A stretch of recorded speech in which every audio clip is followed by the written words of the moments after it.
الله الرحمن الرحيم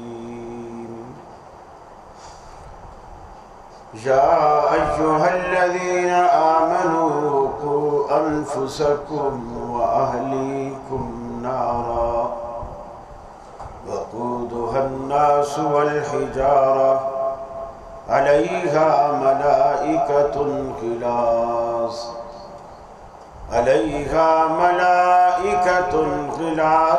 شداد لا يعصون الله ما أمرهم ويفعلون ما يؤمرون۔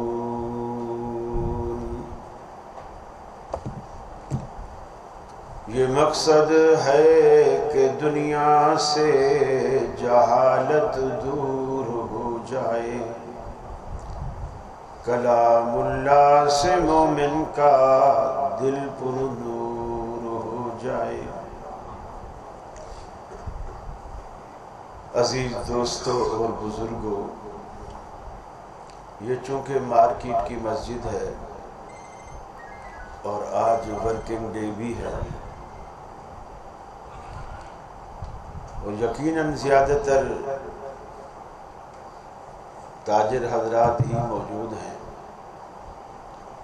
ورکر تو چاہیں گے کہ بیان لمبا ہو تاکہ دکان سے کام سے جان چھوٹی رہے، اے سی میں بیٹھے رہیں۔ مالکان چاہیں گے بیان چھوٹا ہو تاکہ ہم بھی فارغ ہوں اور ورکر بھی جلدی سے دکان پہ جائیں۔ میں انشاءاللہ آپ کا قیمتی وقت کا مجھے بہت احساس ہے، میں آپ کا زیادہ وقت نہیں لوں گا۔ مجھے انتظامیہ کی طرف سے 20 منٹ ملے ہیں، میں کوشش کروں گا کہ اپنی معروضات ان 20 منٹ میں پوری کروں۔ اگر 1-2 منٹ اوپر نیچے ہو جائیں تو میرا خیال ہے آپ برداشت کریں گے۔ اللہ آپ کو جزا خیر دے۔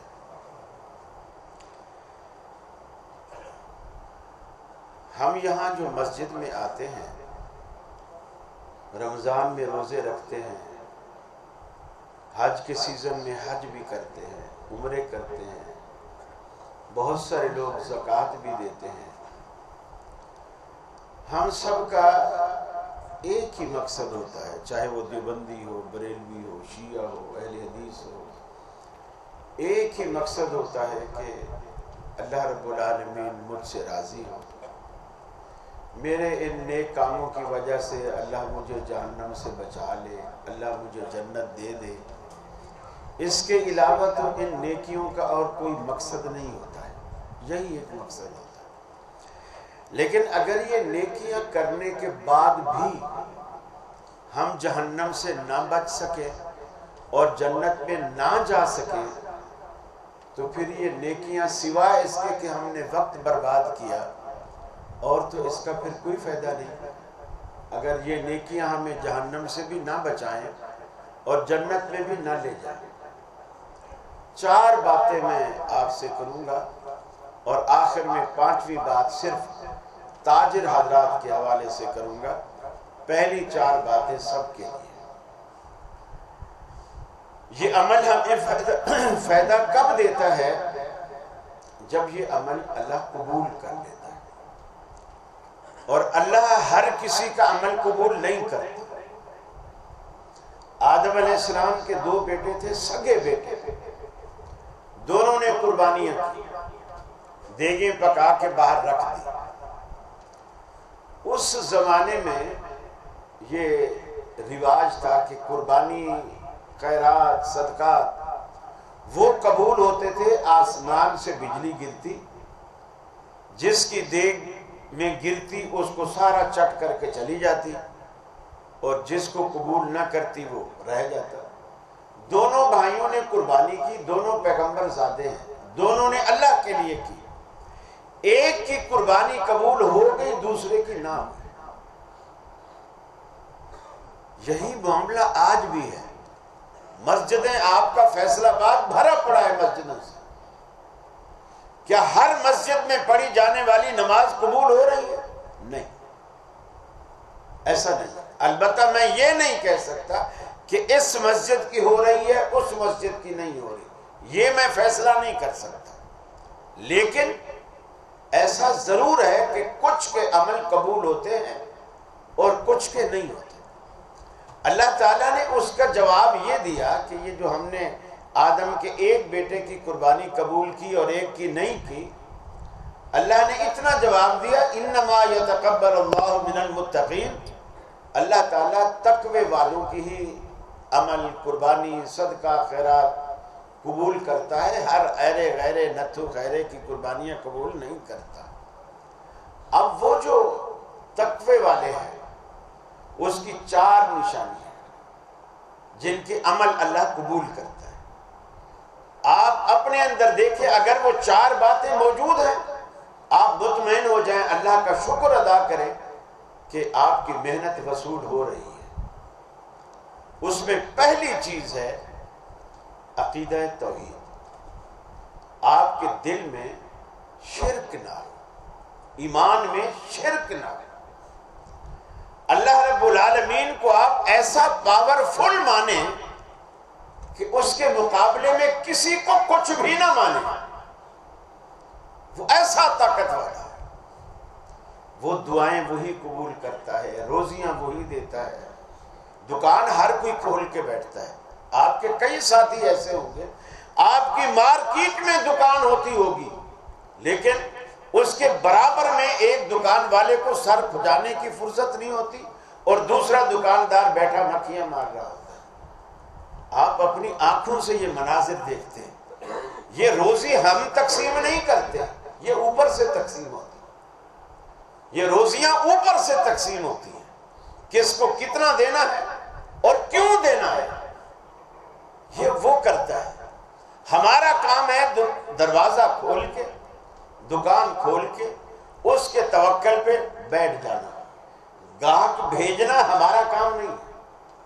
جب مندی کے دن ہوتے ہیں تو فیصل آباد کا تو مجھے پتہ نہیں، کراچی میں مارکیٹ سے بھی گزرو تو ہر دکان والا حاجی صاحب کیا چاہیے، حاجی صاحب مول صاحب کیا چاہیے، آئیے ہمارے پاس بہت ساری ورائٹی، آپ دیکھیے آئیے۔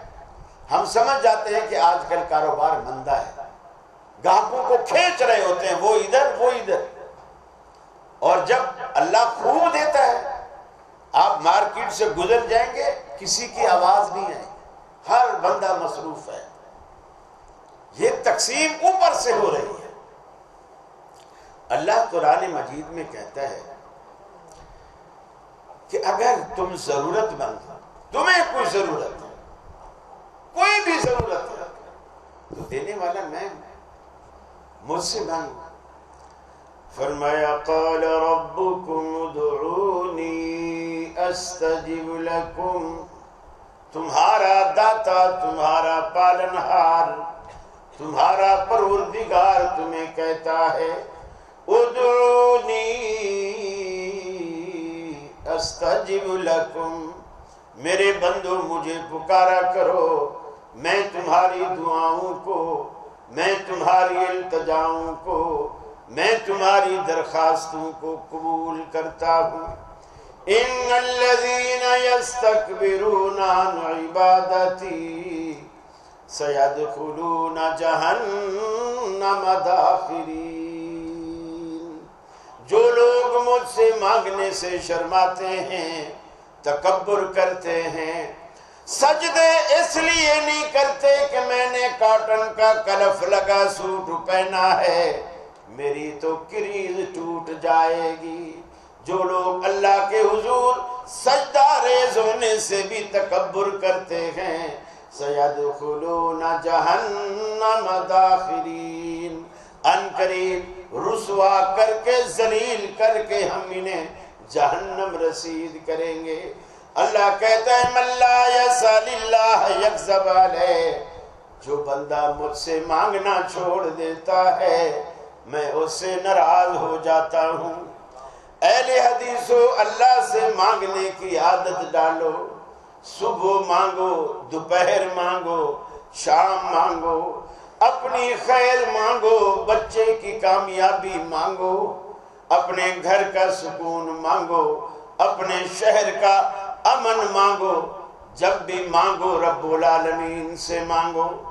اللہ رب العالمین اپنے کلام پاک میں دعوت فکر دیتا ہے، میرے بندو میں تمہارا داتا ہوں، ساری دنیا میری محتاج ہے، میں کسی کا محتاج نہیں۔ انتم الفقراء الی اللہ، تم سیٹھ ہو اپنی جگہ، وزیر ہو اپنی جگہ، تھانے دار، ڈی سی، ڈی آئی جی، آئی جی ہو اپنی جگہ، لیکن میرے سامنے انتم الفقراء الی اللہ، اے دنیا والو تم سارے کے سارے اللہ کے در کے فقیر ہو۔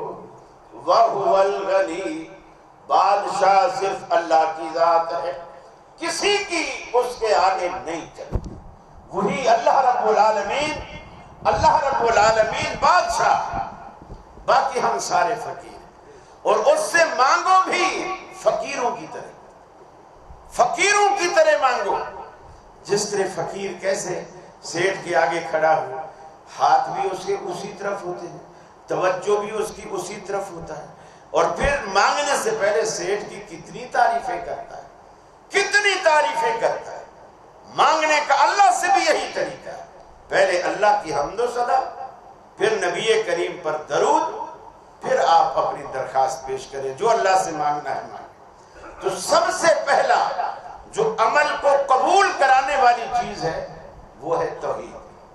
اگر دل میں شرک ہے، ہر جائی ہے بندہ، ادھر بھی جاتا ہے ادھر بھی جاتا ہے، مندر سے بھی ہو کے آتا ہے، مسجد سے بھی ہو کے آتا ہے، جہاں کوئی بتاتا ہے وہیں کھڑے ہو کے ہاتھ اٹھا لیتا ہے، یہ ہر جائی بندہ اللہ کو بالکل پسند نہیں ہے۔ پہلی چیز توحید، اور دوسری چیز اخلاص۔ اخلاص کہتے ہیں کہ آپ نماز پڑھیں، روزہ رکھیں، حج کریں، کوئی مرضی کام کریں، آپ اللہ کے لیے کریں، اللہ کے لیے کریں۔ لوگ مجھے نمازی کہیں یہ نہ ہو، لوگ مجھے روزے دار کہیں یہ نہ ہو۔ جیسے ایک بھائی کسی جیسے کھاتے چلتے ہیں نا، دکانداروں میں ادھار کے کھاتے چلتے ہیں، ایک بندہ دکاندار کا اس نے ادھار دینا تھا، ادھار دیے بغیر حج پہ بھی چلا گیا، اب یہ 7واں حج تھا اس کا، واپس آیا، دکاندار نے دور سے دیکھا کہ آ رہا ہے، شاید یہ پیسے دینے آ رہا ہے، اس نے پہلے سے اس کا رجسٹر بھی نکال لیا، رکھ لیا کاؤنٹر پہ۔ اب وہ آیا پاس اور اس کو کہنے لگا ہمارا کھاتا کھولو، رجسٹر جو تھا وہ والا صفحہ کھولو۔ اس نے کھولا، وہ بولا کتنا پیسہ بنتا ہے؟ اس نے بتایا اتنے پیسے بنتے ہیں۔ اس نے کہا بس یہ جو ہمارا نام لکھا ہوا ہے نا گل خان، یہاں لکھو حاجی گل خان، حاجی گل خان لکھو، پیسے دینے نہیں آیا ہوں، چونکہ میں حج کر کے آیا ہوں، پہلے صرف گل خان تھا، اب حاجی گل خان۔ تو اگر یہ مقصد ہے حج کرنے کا کہ نادرا کے دفتر میں میرے نام کے ساتھ لفظ حاجی لگ جائے گا، ہمارے ان لاکھوں روپے لگانے کا کوئی فائدہ نہیں۔ یہ اخلاص کے خلاف جو چیز ہے اسے ریاکاری کہتے ہیں۔ میں نماز اس لیے پڑھوں کہ لوگ مجھے دیکھیں کہ میں نمازی ہوں۔ بعض دفعہ شیطان کئی طرح سے انسان کو گمراہ کرتا ہے، ورگلاتا ہے۔ بعض دفعہ ایسا بھی ہوتا ہے، ہم گھر میں اگر نماز پڑھیں تو 4 رکعتیں ہم فرض کر لیجئے کہ 3 یا 4 منٹ میں یا 2.5 منٹ میں پڑھ لیتے ہیں، اور مسجد میں جب آ کے ہم پڑھیں اور دیکھیں کہ فلاں فلاں فلاں لوگ بیٹھے مجھے دیکھ رہے ہیں، پھر اللہ اکبر ایسا ٹکا کے رفع الیدین، ایسے جناب میرا 5 منٹ کا قیام جا رہا ہے، 3 منٹ کا رکوع اور 3 منٹ کا پہلا سجدہ، 3 منٹ کا دوسرا، میری 10 منٹ میں 2 رکعتیں ہو رہی، یہ ریاکاری ہے۔ اگر میرے اندر اخلاص ہوتا تو گھر میں بھی میں اتنا ہی ٹائم لیتا، وہاں چونکہ دیکھنے والا کوئی نہیں اللہ کے سوا، اور یہاں پبلک دیکھ رہی ہے تو میں اس میں ریا کر رہا ہوں، یہ چیز عمل کو برباد کر دیتی۔ عمل کو قبول کرنے کے لیے توحید کے بعد دوسری چیز ہے وہ ہے اخلاص، اور تیسری چیز کیا ہے؟ وہ ہے اتباع سنت، کہ آپ کا عمل، جو بھی آپ عمل کر رہے ہیں، اس عمل کو آپ یہ دیکھیں نبی کریم صلی اللہ علیہ وسلم کے طریقے کے مطابق ہے یا نہیں۔ اگر آپ کے طریقے کے مطابق ہے قبول ہوگا، اگر آپ کے طریقے کے مطابق نہیں ہے تو قبول نہیں ہوگا، چاہے کہ آپ 20 رکھتے بھی کیوں نہ پڑھ لیں۔ اگر آپ کے طریقے کے مطابق نہیں ہے تو اللہ قبول نہیں کرے گا۔ یہ تو قرآن نے خود اللہ نے کہا، فرمایا لَقَدْ كَانَ لَكُمْ فِي رَسُولِ اللَّهِ أُسْوَةٌ حَسَنَةٌ، پیغمبر کی زندگی میں تمہارے لیے بہترین نمونہ ہے۔ ان کنتم تحبون اللہ فاتبعونی یحببکم اللہ، اے دنیا والو اگر تم مجھے راضی کرنا چاہتے ہو، میرے راضی کرنے کا صرف ایک ہی ایک ہی نسخہ، ایک ہی طریقہ ہے، فاتبعونی یحببکم اللہ، میرے پیغمبر محمد رسول اللہ کو پیشوا بنا کر، ان کو لیڈر مان کر، قائد مان کر ان کو آگے چلاؤ، خود ان کے پیچھے نقش پا پہ قدم رکھتے ہوئے چلتے چلے آؤ، یحببکم اللہ، اللہ رب العالمین کے تم محبوب بن جاؤ گے، اللہ تمہارے عملوں کو قبول کرنے لگ جائے گا۔ آئے اللہ دنیا میں ہم جس سے بھی دوستی رکھتے ہیں، جس کو اپنا محبوب بناتے ہیں، ہمیں اس سے بڑے فائدے حاصل ہوتے ہیں۔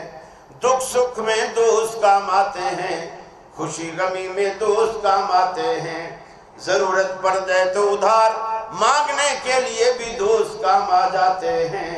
لیکن اگر تیرے پیغمبر کے نقش قدم پر چل کر تجھ سے ہماری دوستی ہو گئی، تیری دوستی کا ہمیں کیا فائدہ ہوگا؟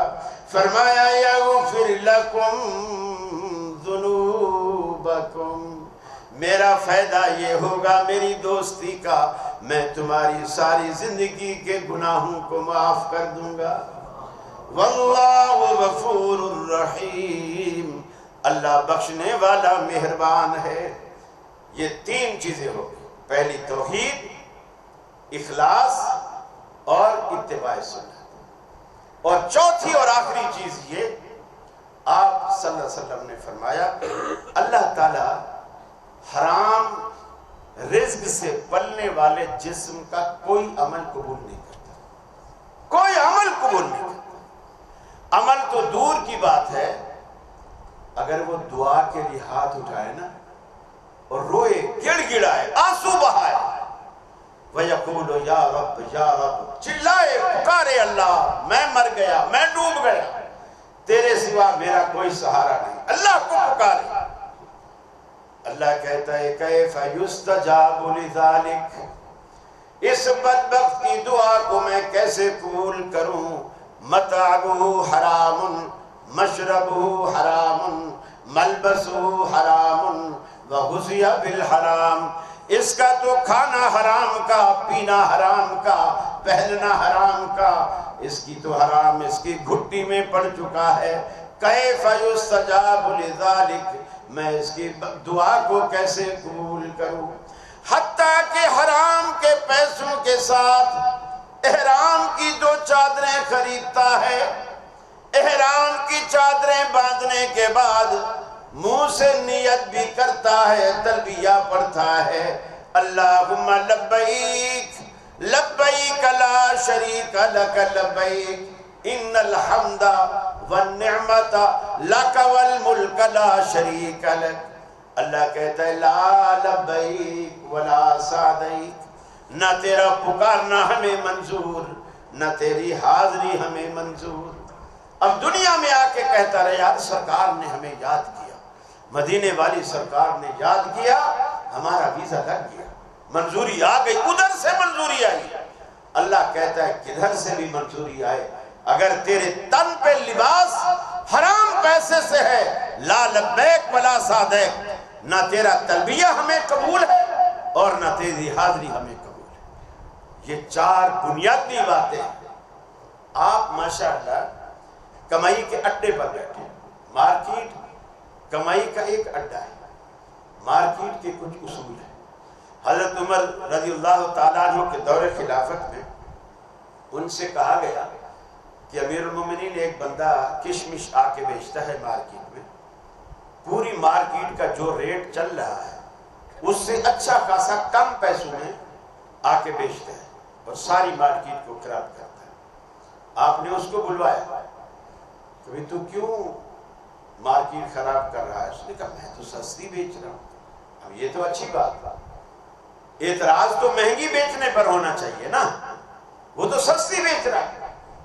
آپ نے پوچھا تو کیوں سستی بیچ رہا ہے؟ اس نے کہا امیر المومنین میرا اپنا انگوروں کا باغ ہے، میں انگوروں کو سکھاتا ہوں، کشمش بناتا ہوں، میرا اپنا چونکہ باغ ہے مجھے سستا پڑتا ہے، میں اس لیے سستی بیچتا ہوں۔ یہ لوگ منڈی سے خرید کے لاتے ہیں اور منڈی والے بھی اپنا منافع رکھتے ہیں، باغ والے بھی رکھتے ہیں، پھر کرایہ بھاڑا بھی ان کا لگتا ہے، پھر یہ اپنا منافع دکان پہ بھی رکھتے ہیں۔ آپ نے فرمایا اگر تجھے منڈی کے ریٹ سے کم بیچنا ہے نا اپنے گھر میں بیٹھ کے بیچ، منڈی کو خراب کرنے کی تجھے اجازت نہیں ہے، تجھے اجازت نہیں، حالانکہ وہ سستا بیچے۔ کیا ہے؟ آپ اپنی روزی کمائیں لیکن دوسرے کی روزی خراب نہ کریں، یہ آپ کو اختیار نہیں دیا۔ ایک چیز نبی کریم صلی اللہ علیہ وسلم نے بڑا عجیب و غریب ایک واقعہ بیان کیا۔ آپ نے فرمایا ایک شخص ایک ہول سیلر کے پاس گیا، اس کو کہا کہ مجھے فلاں فلاں چیز مجھے دے دے لیکن پیسہ میرے پاس نہیں ہے، میں چیز بیچوں گا لیکن اس میں سے تیری قیمت بھی ادا کروں گا، اپنا کچن بھی اس سے چلاؤں گا۔ اس دکاندار نے کہا تیرے پاس کوئی ضامن؟ اس نے کہا اللہ میرا ضامن ہے۔ اس نے کہا کوئی گواہ؟ اس نے کہا اللہ میرا گواہ ہے۔ دیکھو آج بھی ایسے لوگ ہوں گے، کوئی کہے نا کہ اللہ میرا ضامن، جا بھی جائے سے ہم نے بہت سارے دیکھے، اس لیے کہ اب اعتماد اللہ کا نام لے کر ہی لوگ فرار کرنے لگے ہیں، اللہ کا نام لے کر لوگ جھوٹ بولنے لگے ہیں، اللہ کے نام کے لوگ جھوٹی قسمیں کھانے لگے ہیں۔ اس نے کہا ٹھیک ہے تو نے بڑی ذات کا نام لیا ہے، یہ جو چاہیے اس نے اپنے رجسٹر میں لکھا کہ اس نے یہ چیزیں مجھ سے ادھار لی ہیں، ریٹ طے کر لیا، اس کو ادھار دے دیا۔ وہ ابھی راستے میں گیا ہی تھا، جس طرح آج کل اسٹریٹ کرائم ہوتے ہیں، اس وقت راستوں میں ڈاکو اور قذاب ٹکرا جاتے تھے اور وہ لوٹ لیتے تھے، اس کو لوٹ لیا۔ روتا پیٹتا بیچارہ آیا، آ کر اس نے کہا کہ بھائی تو یقین مان میں لوٹا گیا ہوں، ڈاکو نے مجھے لوٹ لیا ہے، آپ مجھے دوسرا مال دے دیں، میں انشاءاللہ کسی اور گلی میں جاتا ہوں اور میں تیرا پہلا پیسہ بھی چکاؤں گا، دوسرا بھی چکاؤں گا اور اپنی روزی بھی کماؤں گا۔ اس نے کہا پہلا میں نے تجھے معاف کر دیا، یہ دوسرا لے جا۔ اس گاہک نے کہا کہ بھی آپ نے تو معاف کر دیا، رجسٹر میں تو اس دن آپ نے لکھا تھا، کل کو اللہ نہ کرے تو فوت ہو جائے تو تیرے بیٹے آئیں گے رجسٹر کھولیں گے، وہ تو میرا کھاتا دیکھیں گے، وہ تو پیسوں کا تقاضا کریں گے کہ اتنا مال تو نے میرے ابا سے ادھار لیا تھا۔ اس نے کہا چلو میں اس کا بھی بندوبست کر دیتا ہوں۔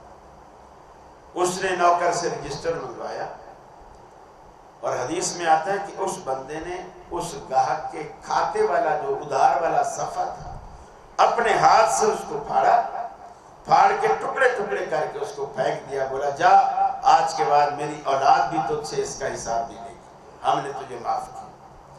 اللہ کے رسول فرماتے ہیں وہ دکاندار، وہ ہول سیلر جس نے پہلا کام تو یہ کہ اللہ کے نام پر اعتبار کیا، اس نے اللہ کی ضمانت دی، اس نے یقین کیا، اللہ کو گواہ بنایا، اس نے یقین کیا۔ تیسرا جب معاف کیا تو ایسا دل سے معاف کیا کہ رجسٹر میں سے اس کے ادھار کا کھاتا ہی پھاڑ کے پھینک دیا۔ اللہ کے رسول فرماتے ہیں قیامت والے دن جب اللہ کی دربار میں وہ بندہ مرنے کے بعد جب اللہ کے دربار میں پیش ہوا، اللہ تعالیٰ نے فرشتوں سے کہا اس بندے کا گناہوں والا رجسٹر لاؤ۔ فرشتے لے کر آ گئے۔ اللہ کے رسول فرماتے ہیں اللہ تعالیٰ نے اپنے ہاتھ سے اس کے جتنے گناہوں کے صفحے تھے پھاڑے، ٹکڑے ٹکڑے کر کے پھینک دیے. فرمایا جا, تو نے تو دنیا میں وہ کام کیا جو میرے کرنے کا کام ہے, معاف تو میں کرتا ہوں, اور تو نے دنیا میں معاف کیا. اللہ نے اس کے کھاتے سے گناہوں کے سارے صفحے پھاڑ کے ٹکڑے ٹکڑے کر کے پھینک دیے. کہا آج کے بعد تیرے ان گناہوں کے بارے میں تجھے کوئی نہیں پوچھے گا. ہم یہ بھول جاتے ہیں, ہم یہ سمجھتے ہیں دنیا میں سب کچھ پیسہ ہے. یہ جو قسطوں کا کاروبار لوگ کرتے ہیں نا, اور ادھار میں قیمت بڑھا دیں.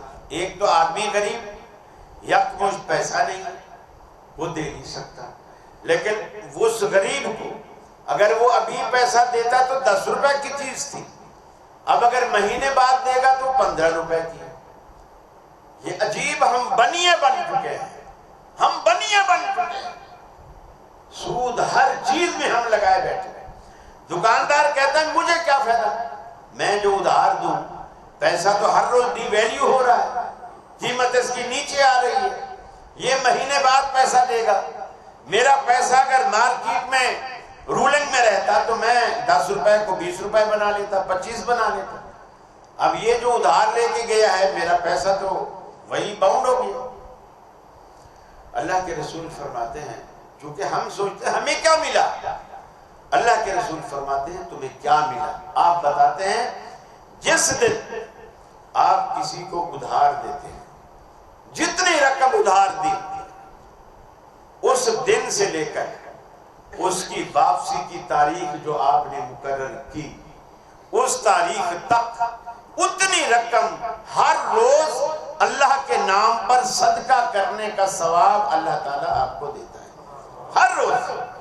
اور جو تاریخ آپ نے متعین کی, مثال کے طور پر آپ نے کہا کہ جی آج پیر کا دن ہے, اگلے پیر آپ پیسے دے جائیں, آج پیر سے لے کر اگلے پیر تک روزانہ اتنی رقم آپ کو صدقہ کرنے کا ثواب ملے گا. اگر وہ پیر آ گیا اور اس نے وہ رقم نہیں دی, اس کے کہیں سے پیسے آنے تھے نہیں آ سکے, وہ آپ کے پاس آیا, اس نے کہا جنید بھائی آپ مہربانی کر کے میرا 1 ہفتہ اور بڑھا دیں, میری رقم کہیں سے آنے تھی ڈیلے ہو گئی ہے, میں انشاءاللہ دے جاؤں گا, 1 ہفتہ مجھے اور بولا. آپ نے کہا چلو دے دی. اب اللہ کے رسول فرماتے ہیں اب اس پیر سے لے کر اس پیر تک اتنی رقم دوبارہ, یعنی جو دوبارہ مدت آپ نے اس کو دی ہے, اس رقم کے ڈبل کا صدقہ کرنے کا اللہ رب العالمین ثواب دیتا ہے. لیکن ہم سمجھتے ہیں ہمیں کیا ملا, آخرت پر ہمیں یقین نہیں ہے. ہم تو دنیا دار لوگ ہیں, ہم کہتے ہیں 9 نقد نہ 13 ادھار. آج 9 مل رہے ہیں نقدی ٹھیک ہے, بجائے اس کے کہ ادھار میں ہمیں 13 ملے, اس سے یہ بہتر ہے. اللہ سے دعا ہے اللہ رب العالمین آپ پر بھی اور مجھ پر بھی اللہ رب العالمین اپنی رحمتوں کی بارش برسائے, مجھے بھی اور آپ کو بھی عمل کی توفیق عطا فرمائے. بہت شکریہ, آپ نے اپنا قیمتی وقت دیا, محبت سے بیٹھے. اللہ آپ کے کاروبار کو 4 چاند لگائے, اللہ آپ کو حرام سے بچائے, ہمیشہ حلال کھلائے. آپ کے بچوں کے پیٹ میں بھی آپ اللہ رب العالمین آپ کو توفیق دے کہ آپ حلال نوالا ڈالیں, اور اس کی برکات اور اس کی کامیابی کے جو ثمرات ہیں اللہ رب العالمین آپ کو دکھائے. اللہ ہماری خطاؤں سے درگزر فرمائے, ہمارے گناہوں کو معاف فرمائے. جی